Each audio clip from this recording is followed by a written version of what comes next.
Hello, my name is Daniel. I run a booking agency called Killtown Bookings, and for the past 16 years I've also been doing a festival called Killtown Death Fest, which is an underground death metal festival taking place here in Copenhagen, Denmark.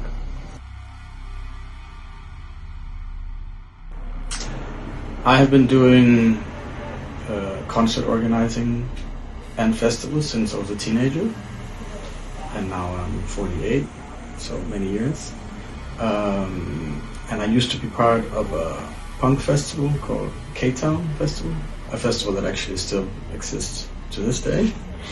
And I was part of it the first 6 years of its existence.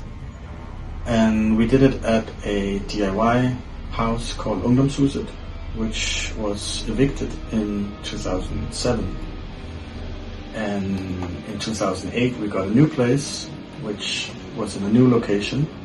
And when that place came back, I wanted to do a festival like with the same concept, like based on the DIY principles, but not a punk festival. I felt it was time to do a metal festival with DIY principles, because I hadn't seen that done anywhere else before. So I contacted some people from my network, and a group was created, and this was around 2009. And then we started making some plans and brainstorming ideas, and we had a couple of main ideas. We really wanted to bring Bolt Thrower, because we all love Bolt Thrower, and we really wanted to bring Anatomia from Japan. We managed one of them and became really good friends with the guys from Anatomia. But from late 2009 we started fundraising, and then we announced the festival sometime during 2010, and the dates were put for September 2010, which was the first edition.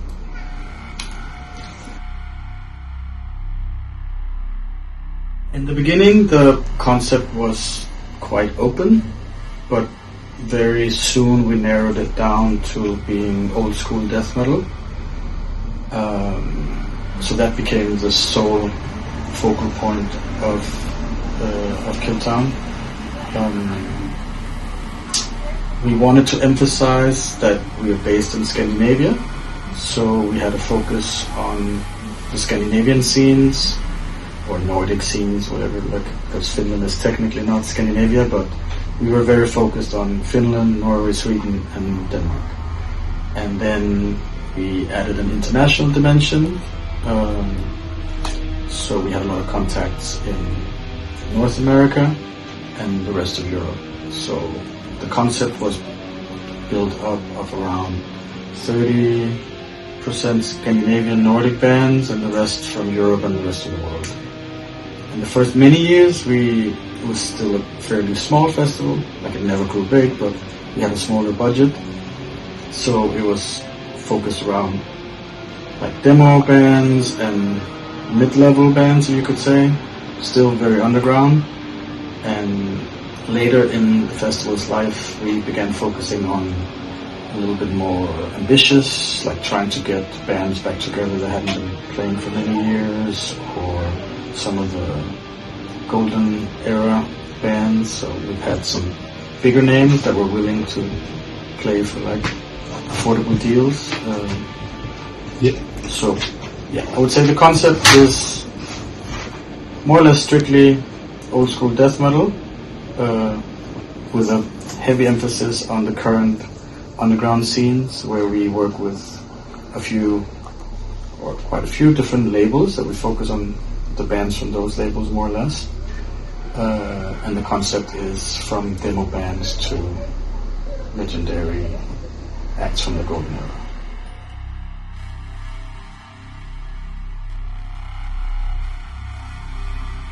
We've had people coming for all the editions more or less.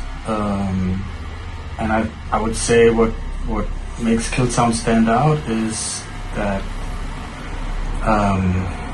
at least in the beginning, there was not a lot of festivals with a similar concept, so it was quite unique. Like you had either very, very underground festivals, which were very locally focused, or you had the bigger, more commercial festivals where you would have a mix of all the genres. So all of a sudden there was a place for, if you were into this type of old school death metal, that you could go and then you could be part of a community based around that festival. I would say over the years, more and more similar festivals have come up, which is great in a lot of ways. Like that was the intention of doing it, that to spread the gospel of death metal. But it does also make it harder to keep an event like this going, because now there are events in Finland, in Sweden, in Belgium, in Poland, in Czech, in Italy, everywhere. So it's getting harder.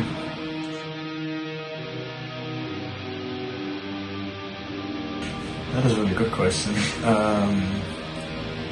Like, in all honesty, this year ticket sales have not, for the first time ever, not been what they're supposed to be.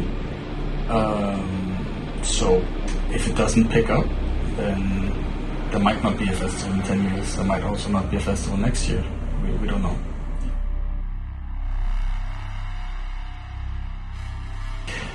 I was informed the other day that the performance of the Mantis Death by Metal material will be a one-off thing. It's the only time they're ever going to do it. So I think that is quite unique, that the last time those songs were played live was in a pizza place in Florida 43 years ago, and now it's going to be played at Killtown this year. So I think that is something that will go over in death metal history.